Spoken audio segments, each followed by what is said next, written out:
नमस्कार दोस्तों, study classes में आपका स्वागत है। तो चलिए आगे शुरू करते हैं। छोटे राज्यों के पक्ष में तर्क, argument in favour of small states, Plato, अरस्तु, रूसो, मॉन्टेक्यू और डी टाकविले छोटे राज्य के समर्थक हैं।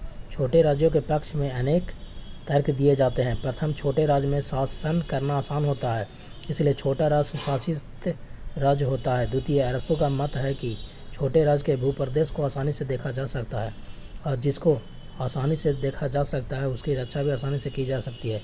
तृतीय, छोटे राज्य में वितरक न्याय को लागू करना आसान होता है। वितरक न्याय के अनुसार नागरिकों को पद या पुरस्कार राज्य के प्रति उनकी देन के अनुपात में मिलना चाहिए। राज्य का आकार छोटा होने के से राज्य के प्रति नागरिकों की देन को आसानी से जाना जा सकता है और उसके अनुपात में उन्हें पद या पुरस्कार दिया जा सकता है। चतुर्थ, जैसा कि मॉन्टेक्यू ने कहा है, छोटा राज्य गणतंत्र के लिए अधिक उपयुक्त होता है क्योंकि नागरिकों को संगठित होने तथा अपने मत प्रकाशित करने का अच्छा अवसर मिलता है। पंचम, छोटे राज्यों में राज्य के प्रति नागरिकों की देशभक्ति की भावना गहरी होती है और उनमें समानता, स्वतंत्रता, बंधुत्व एवं शांत भाव जैसे सद्गुणों का भी विकास होता है। रूसो का भी मत है कि प्रत्यक्ष लोकतंत्र केवल छोटे राज्यों में ही फल फूल सकता है। कि डी टाकविले के अनुसार छोटा राज्य लोकतंत्र के लिए अति नितांत आवश्यक है, इसलिए है कि वहाँ अधिक सतर्कता और सावधानी बरती जा सकती है। डी टाकविले ने लिखा है कि विश्व इतिहास में ऐसा कोई उदाहरण नहीं मिलता कि किसी बड़े राष्ट्र के चिरकाल तक जनतांत्रिक सरकार के रूप में स्थिर रखा हो। यह विश्वास के साथ कहा जा सकता है कि बड़े जनतंत्र की सत्ता छोटों की अपेक्षा कहीं महान आपत्तियों से ग्रस्त होगी। सभी भावावेश जो जनतांत्रिक संस्थाओं के लिए सर्वाधिक घातक है, प्रदेश की वृद्धि के साथ फैलते हैं, जबकि उनके सम्मान की रक्षा करने वाला गुण उसी अनुपात में विस्तृत नहीं होते हैं। स्विट्जरलैंड इसका ज्वलंत उदाहरण है। छोटे राज्य के नागरिकों में सहयोग और एकता की भावना होती है। प्रत्येक सबके लिए और सब प्रत्येक के लिए, one for all and all for one के सिद्धांत से होकर सभी नागरिक अपनी शक्तियों को सामूहिक रूप से सामाजिक कल्याण की वृद्धि में लगाते हैं। अंत में फ्रिज स्कूमचर के शब्दों में यह भी कहा जा सकता है कि छोटा ही सुंदर होता है, स्मॉल इज ब्यूटीफुल। इस प्रकार छोटे राज्य के पक्ष में बहुत से तर्क दिए गए हैं। छोटे राज्यों के विरुद्ध तर्क, इसके विपरीत ट्रिस्के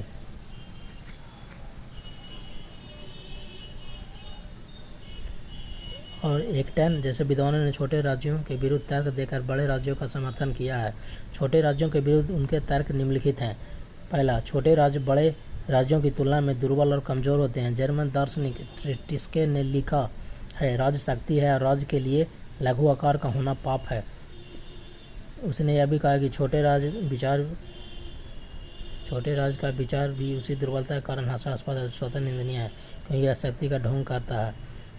दूसरा, बड़े राज्यों की तुलना में छोटे राज्य बाहरी आक्रमण से कम सुरक्षित होते हैं। वे सहज ही बड़े राज्यों के आक्रमण के शिकार हो जाते हैं। जिस प्रकार बड़ी मछली छोटी मछलियों को निगल जाती है, उसी प्रकार बड़े राज्य छोटे राज्यों को हड़प जाते हैं। छोटे आकार के कारण ही द्वितीय विश्व युद्ध काल में हिटलर ने पोलैंड, चेकोस्लोवाकिया, हंगरी तथा मध्यवर्ती यूरोप के देशों को पद दलित कर दिया था। जापान में सुदूर पूर्व देशों के साथ भी ऐसा ही किया था। तीसरा, छोटे राज्य बड़े राज्यों की तुलना में आर्थिक रूप से आत्मनिर्भर नहीं हो सकते हैं क्योंकि उनके पास साधनों का अभाव होता है। फलतः अपनी आर्थिक आवश्यकता की पूर्ति के हेतु विशाल राज्यों की आर्थिक सहायता पर निर्भर करते हैं। आर्थिक आत्मनिर्भरता तभी संभव है जबकि राज्य के प्रदेश का विस्तार इतना हो कि उसमें विभिन्न प्रकार के प्राकृतिक साधनों की प्रचुरता हो। चौथा, छोटे राज्यों में बौद्धिक संस्कृति का विकास नहीं हो पाता है जितना कि बड़े राज्यों में संभव है। बड़े राज्य के उपलब्ध साधन उनके नागरिकों की स्वाभाविक योग्यता एवं कुशलता उनकी संस्कृति के विकास में महान सहायक होते हैं। पाँचवां, लॉर्ड एक्टन जो बड़े राज्यों का प्रबल समर्थक हैं, ने कहा है कि छोटे राज्यों की प्रवृत्ति एकाकी और अपने निवासियों को जुदा रखने तथा उनके दृष्टिकोणों को संकुचित करने और उनके विचारों को अनुपालनता कुछ सीमा तक संकीर्ण करने की होती है। इस प्रकार छोटे राज्यों के विरुद्ध अनेक तर्क दिए गए हैं। आज के वैज्ञानिक युग में यातायात और संचार के साधनों के विकास के कारण सामान्यतः बहुमत बड़े राज्यों की स्थापना के पक्ष में ही है। विशाल राज्य अब एक मूर्त सत्य है। फिशर का शब्द अमेरिका की स्थापना ने यह सिद्ध कर दिया है कि बड़े आधुनिक राज्य शासन के लिए अपना गणतांत्रिक स्वरूप स्वीकार कर सकते हैं। राज्य के भूभाग के आकार के संबंध में सार रूप में यही कहा जा सकता है कि राज्य की जनसंख्या और उसके भूभाग के बीच कोई अनुपात अवश्य होना चाहिए। यदि दोनों के बीच असमानता की गहरी खाई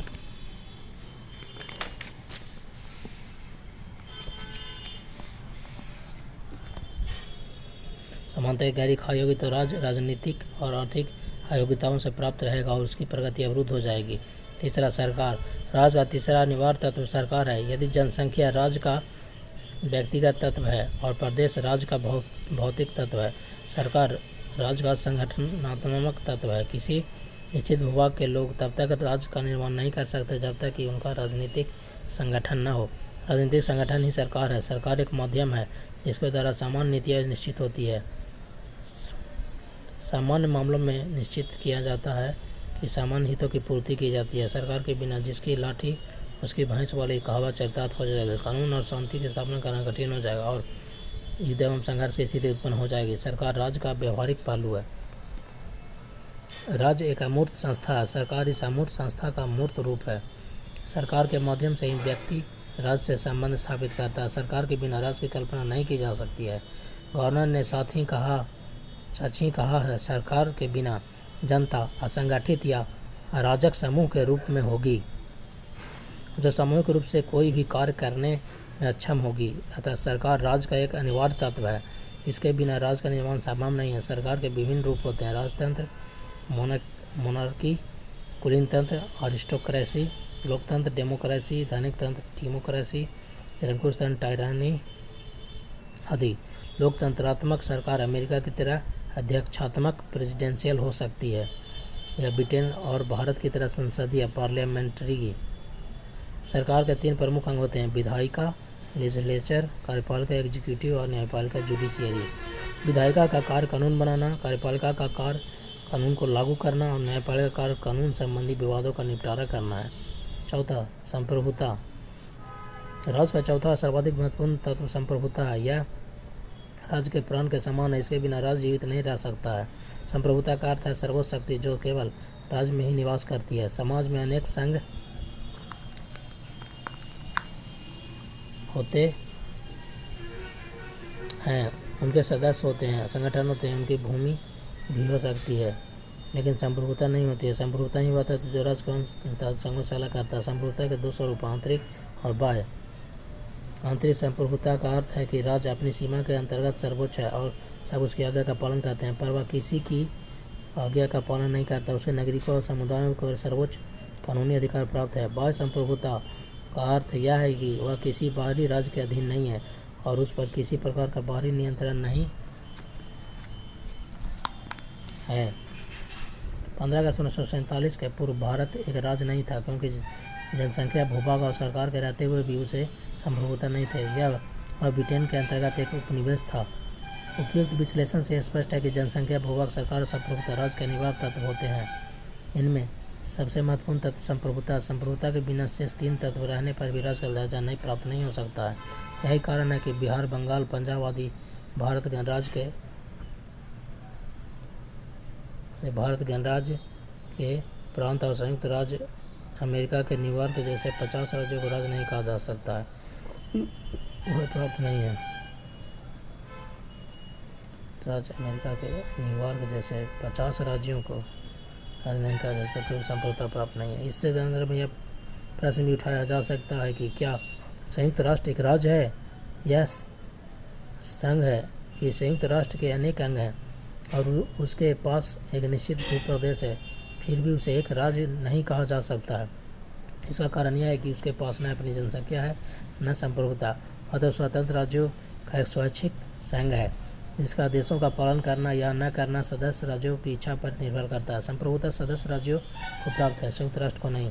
अतः संयुक्त राष्ट्र एक राज्य नहीं है। इस प्रकार राष्ट्रमंडल भी एक राज्य नहीं है। जय हिंद, जय भारत। अगले एपिसोड में मिलते हैं।